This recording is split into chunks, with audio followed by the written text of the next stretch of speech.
শ্রী চৈতন্য দেব ভক্তির মহাপ্রভু। শ্রী চৈতন্য দেব, যিনি গৌরাঙ্গ মহাপ্রভু নামেও পরিচিত, ছিলেন ভক্তি আন্দোলনের সর্বশ্রেষ্ঠ আচার্য এবং ভগবান শ্রীকৃষ্ণের অবতার রূপে পূজিত।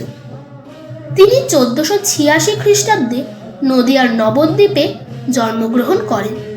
তার জন্ম হয়েছিল ফাল্গুন মাসের পূর্ণিমা তিথিতে, যা আজও ভক্তরা গৌর পূর্ণিমা হিসেবে উদযাপন করে। জন্মের সময় তার শরীর ছিল সোনালী আভাময়, তাই তাকে গৌরাঙ্গ বলা হতো। তার পিতা ছিলেন জগন্নাথ মিশ্র এবং মাতা শচী দেবী। শিশুকালে তার ডাক নাম ছিল নিমাই। ছোটবেলা থেকেই নিমাই ছিলেন অসাধারণ মেধাবী। তিনি অল্প বয়সেই সংস্কৃত ব্যাকরণ, সাহিত্য, যুক্তি ও দর্শনে পারদর্শী হয়ে উঠেছিলেন। নবদ্বীপের পণ্ডিত সমাজ তাকে বিশেষভাবে সম্মান করতেন। কিন্তু কৈশোরে তার জীবন এক নতুন দিকে মোড় নেয়। তিনি কেবল বিদ্যাচর্চার মধ্যেই সীমাবদ্ধ থাকেননি, বরং ভগবান শ্রীকৃষ্ণের প্রতি ভক্তিভাব জাগ্রত হয় তার হৃদয়ে। যুবক বয়সে তিনি গঙ্গা তীরের নাম সংকীর্তনে যোগ দেন। গানের মাধ্যমে ভগবানের নাম প্রচার করতেন তিনি। এই সময় তিনি ঘোষণা করেন যে ভগবানের প্রেম লাভই মানুষের জীবনের মূল লক্ষ্য।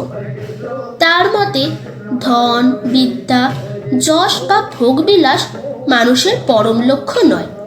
সত্যিকার আনন্দ পাওয়া যায় ভগবানের নাম স্মরণে। শ্রী চৈতন্যদেব মানুষের মধ্যে ভক্তির সহজ পথ প্রচার করেছিলেন। তার প্রচারিত হরিনাম মহামন্ত্র হরে কৃষ্ণ কৃষ্ণ কৃষ্ণ হরে হরে, হরে রাম রাম রাম হরে হরে আজও বিশ্বব্যাপী গাওয়া হয়। তার ভক্তি আন্দোলনের বিশেষ দিক ছিল এটি সকলের জন্য উন্মুক্ত করা। তিনি বলেছিলেন, জাত পাত, বর্ণভেদ, উচ্চ নীচ বা নারী পুরুষ কোনো ভেদাভেদ ভক্তির পথে নেই। কৃষ্ণ ভক্তি সবার অধিকার। এই শিক্ষা সেই সময়ের সমাজে ছিল এক বিপ্লব। শ্রী চৈতন্য দেব তার জীবনের শেষ পর্যায়ে পুরীতে কাটান। তিনি প্রায়শই শ্রী জগন্নাথ দেবের মন্দিরে গিয়ে ভজন সংকীর্তন করতেন এবং ভগবানের প্রেমে অশ্রুপাত করতেন।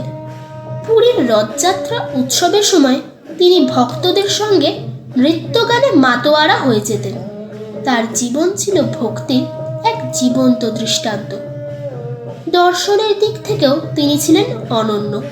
তিনি প্রচার করেছিলেন আচিন্ত ভেদাভেদ তত্ত্ব, অর্থাৎ জীব ও জগৎ ভগবান থেকে পৃথক হলেও তারা আবার ভগবানেরই অংশ। এই ধারণা গৌড়ীয় বৈষ্ণব ধর্মের ভিত্তি হয়ে ওঠে।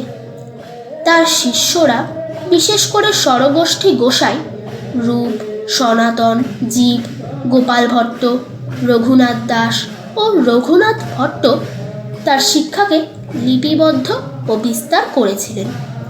তাদের রচিত ভক্তিগীতি, পদাবলী ও দর্শন আজও গৌড়ীয় বৈষ্ণব ধর্মকে সমৃদ্ধ করে রেখেছে।